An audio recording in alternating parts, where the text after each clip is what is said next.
नमस्कार, ये आकाशवाणी चंडीगढ़ है। अब आप प्रतीका से प्रादेशिक समाचार सुनिए। लोकसभा चुनाव में धनबल और प्रलोभन को रोकने के लिए निर्वाचन आयोग के प्रयासों के कारण 8,889 करोड़ रुपए जब्त किए गए हैं। मादक पदार्थों पर कड़ी निगरानी के कारण जब्ती में लगातार वृद्धि हो रही है। अब तक 3,958 करोड़ रुपए से अधिक मूल्य के नशीले पदार्थ जब्त किए जा चुके हैं। चुनाव प्रचार तेज होने के साथ ही निर्वाचन आयोग मतदाताओं को प्रलोभन देकर प्रभावित करने की कोशिशों पर कड़ी नजर रख रहा है। आयोग ने मुख्य निर्वाचन अधिकारियों और प्रवर्तन एजेंसियों को निगरानी और अधिक बढ़ाने के निर्देश दिए हैं। हरियाणा में चुनाव प्रचार चरम पर है। प्रधानमंत्री नरेंद्र मोदी ने कल अंबाला और सोनीपत में बीजेपी प्रत्याशियों के हक में 2 चुनावी रैलियों को संबोधित किया। सोनीपत के गोहाना में आयोजित विजय संकल्प रैली में वरिष्ठ बीजेपी नेता श्री मोदी ने कांग्रेस व इंडी गठबंधन को निशाने पर लिया। उन्होंने कहा कि कांग्रेस ने जानबूझकर प्रभु श्री राम के मंदिर के मामले को लटकाए रखा, जबकि ये आजादी के तुरंत बाद ही बन जाना चाहिए था। श्री मोदी ने कहा कि अदालत में भी मंदिर के मामले में कांग्रेस द्वारा अड़ंगा डाला गया। उन्होंने कहा कि कांग्रेस नेता आजकल पाकिस्तान के प्रवक्ता की तरह बात कर रहे हैं और पाकिस्तान की जमकर तारीफ भी कर रहे हैं। श्री मोदी ने कहा कि वे पाकिस्तान के पास परमाणु बम होने की धमकी देकर मोदी को डराने का प्रयास कर रहे हैं। शायद उन्हें मालूम नहीं कि भारत अब घर में घुसकर मारता है। श्री मोदी ने आरोप लगाया कि कांग्रेस व इंडी गठबंधन के मंसूबे खतरनाक हैं। सेना का जिक्र करते हुए प्रधानमंत्री ने कहा कि उन्होंने सीमाओं पर खड़े जवानों को खुली छूट दे रखी है कि दुश्मन को जवाब देते हुए गोलियां गिनने की जरूरत नहीं है।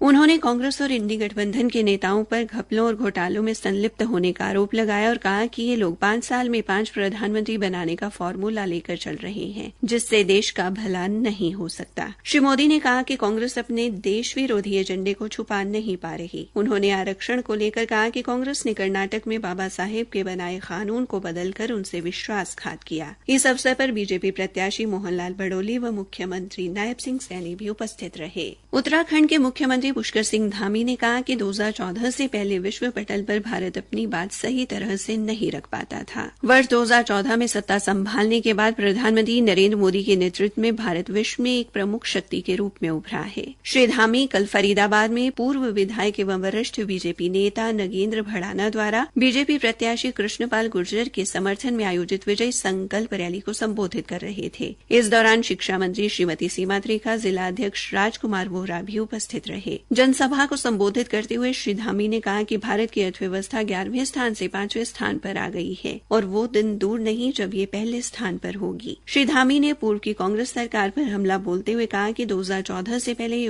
जो योजनाएं आती थी उनसे कुछ विशेष लोगों को ही लाभान्वित किया जाता था, लेकिन मोदी सरकार ने इस परंपरा को बदलते हुए बड़े बड़े पदों पर सामान्य लोगों का चयन कर एक मिसाल कायम की है। उन्होंने लोगों से देश की तरक्की के लिए बीजेपी उम्मीदवार कृष्णपाल गुर्जर को तीसरी बार विजयी बनाने की अपील की। जींद जिले में 98% से अधिक बुजुर्ग मतदाता पोलिंग बूथ पर जाकर ही अपने मताधिकार का प्रयोग करेंगे। इन बुजुर्गों ने उत्साह के साथ अपनी सहमति दे दी है कि वे मतदान केंद्र पर जाएंगे और अन्य मतदाताओं को भी मतदान के लिए जागरूक करेंगे। हालांकि निर्वाचन आयोग ने 85 वर्ष से अधिक आयु के बुजुर्ग मतदाताओं को घर से मतदान करने की सुविधा प्रदान की है, लेकिन जिले में 85 वर्ष से अधिक आयु के 13,688 मतदाताओं में से महज 227 बुजुर्गों ने चलने फिरने में दिक्कत होने के चलते घर से मतदान करने के लिए आवेदन किया है। काबिले गौर है कि जिले में 85 वर्ष से अधिक आयु के 13,688 बुजुर्ग मतदाता हैं। इनमें से 450 मतदाता ऐसे हैं जो 100 वर्ष से भी अधिक आयु के हैं। जिले के अतिरिक्त उपायुक्त एवं स्वीप अभियान के जिला नोडल अधिकारी डॉक्टर हरीश वशिष्ठ ने बताया कि आयोग के निर्देशानुसार मतदान केंद्रों पर बुजुर्ग मतदाताओं के लिए हर जरूरी सुविधा प्रदान की जाएगी। उन्होंने बताया कि यह हमारे लिए हर्ष का विषय है कि जिले के बुजुर्ग मतदान के प्रति इतने उत्साहित हैं।